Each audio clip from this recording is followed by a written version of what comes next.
What's going on, everybody? I want to talk to you today about the number one way you can actually guarantee your success in sales and in business.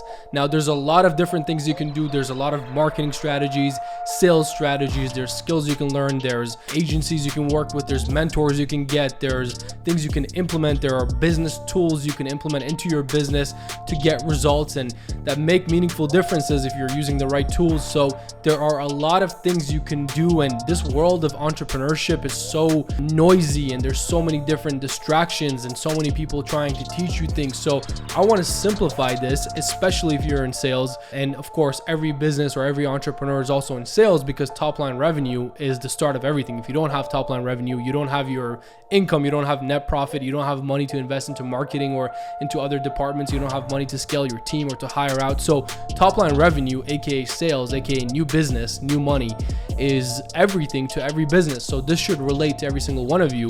And I want to really simplify it for you. And I want to give you one way that you can actually guarantee your success in sales and in business. Just before we get into it, make sure to smash that like button, comment your thoughts below if you have any questions for me, and of course, subscribe to the channel if you haven't already. And all that said, let's get right into it. So the one way you can guarantee your success in sales and in business is called the law of averages. And you might have heard of this concept before, but I want to break it down and I want to give you a couple of things that you may not have thought about or you may not have heard from elsewhere when this concept comes up. I was lucky enough to learn this from my mentor when I was 16 years old, and this became a pillar for me in sales and in business because there's so many core lessons you can take out of it. And if you really think more on this topic, on this concept of law of averages, you can actually extrapolate a lot of tiny lessons that will go a long way in business if actually executed on. So let me break it down for you. And I just want to start by saying the first thing, and that's kind of,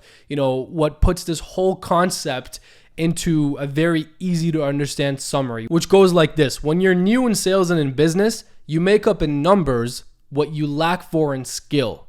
So I want to say that again. You make up in numbers what you lack in skill. That's when you're new in sales and in business. So the number one way, and this is how this is all tied in together, that you can guarantee your success in sales and in business is by taking more action, by doing more, by being more frequent, by being more consistent, by reaching out to more people. If everybody in your industry is talking to 10 people a day, you talk to 25 and see the difference, at least initially. So you make up in numbers what you lack for in skill initially.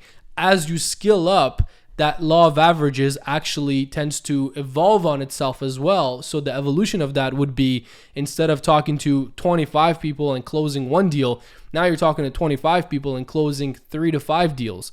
And your skill starts to actually catch up to where you are in terms of your action, in terms of your, activity levels. So the first way to guarantee your success in sales and in business is to take higher levels of activity than anybody else in your company, in your business, in your industry, in your country, in the world. I don't know how far you want to scale this out to. It depends on your goals, but that's one way to guarantee your success in sales and in business. Now, let me break down a couple of really important things in this concept for you. The first thing that I want to break down for you and just note here is that the activity levels need to be there. So if you're a sales professional, you need to realize that it's going to take work and it's going to take more numbers than you probably think, at least initially, if you're new to sales or if you're new to an industry, until you can catch up with your skill set and with your connections and resources and knowing how to make those deals happen, which comes with experience, of course. So you need to make that up in numbers. So the activity level is huge.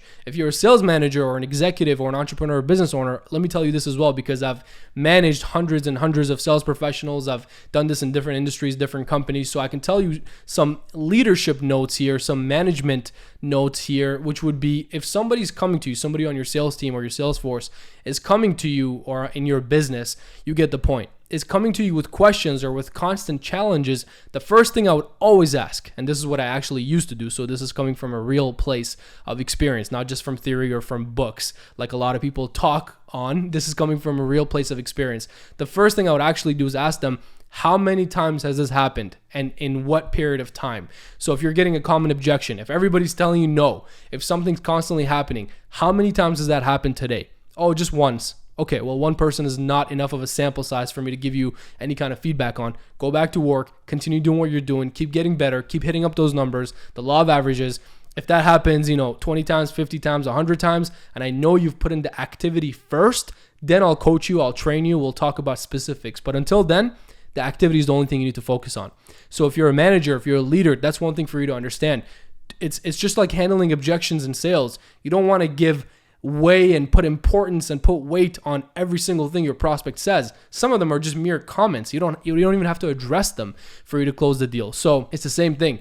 But then if that thing persists, then you realize, okay, this is a real thing that needs to be handled for this deal to get done. So let me handle this objection. Let me actually figure this out with this client and handle it so I can close the deal. Same thing when you're managing people and leading people. If they bring you challenges or issues or questions, the first question always should be, what's the sample size and in what time frame? How many people have you spoken to that have given you this thing, that have given you this objection or whatever? You want to get an idea of the activity levels of your people, of your sales team, of your force, right? So that's the first thing that I would say, and the first note that I would make here that's extremely important. And the second part of this, which I've never heard anybody talk about, which is crazy because the quote or the saying here or this fundamental principle actually implies it, but I don't know if most people actually catch that or they follow up on the second part of this quote, which is you make up in numbers what you lack for in skill, but at some point the skill has to catch up, right? At some point you need to skill up. At some point you need to actually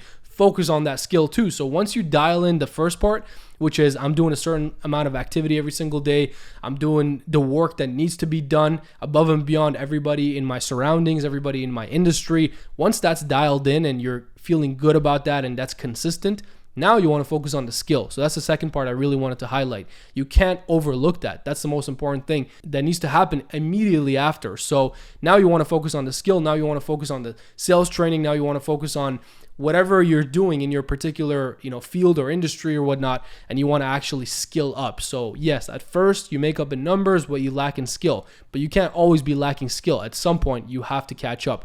And then at that point, you can make a decision. And I guess this would be a third point. So let me just explain this to you as well, which I also have not heard anybody talk about.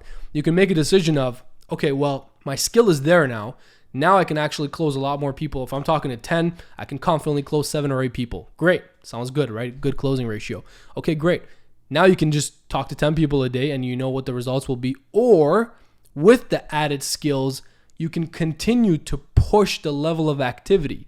Now you're stepping into the zone of the greats, the elites, the people that are generating that revenue that everybody dreams about, people that are living the lifestyles that everybody dreams about. Those are the closers that are leading by example, that are their lifestyles show what their hard work has been all about, right? So you have a choice there. I just wanted to make that very clear as well. And a lot of salespeople and entrepreneurs make that choice, but they make it unconsciously. So they're not actually aware they're making the choice. They realize that their results are slowly getting better, and that's great. The progress is great. But then at some point, their results are stagnant, right? So the choice they've made is, now my skill is there, so I'm going to keep the activity levels the same as well, and basically guarantee myself that I'm going to get this result, and I'm happy with this baseline result that I'm getting. As opposed to, I've put in the activity levels and the work, I've upped my skill, now I'm going to continue to increase the activity levels and keep doing more and more work and keep sharpening my skill, keep investing in myself. Doesn't matter if I'm a seasoned veteran, doesn't matter if I've been in business for 2 decades, I'm going to continue to surround myself with better people, invest in myself, and then that's how you continuously get better and better and better, which is what I would recommend. That final path is the one that I've chosen consciously, and I would recommend the same thing to you. That's why I invest in books. That's why I have high-level mentors. That's why I have people that I work with on the back end of my business, and that's why I consistently, like Charlie Munger says, who's 97, I believe now, and worth a couple $billion. It's all about making learning a lifelong journey, and that's what I'm interested in. So that's what I would recommend as well. I hope that all made sense. I hope you got some value out of that. That's the law of averages for you, and I gave you my own 2 cents on that topic as well, and some things that I've never heard anybody talk about. So I hope it was valuable to you.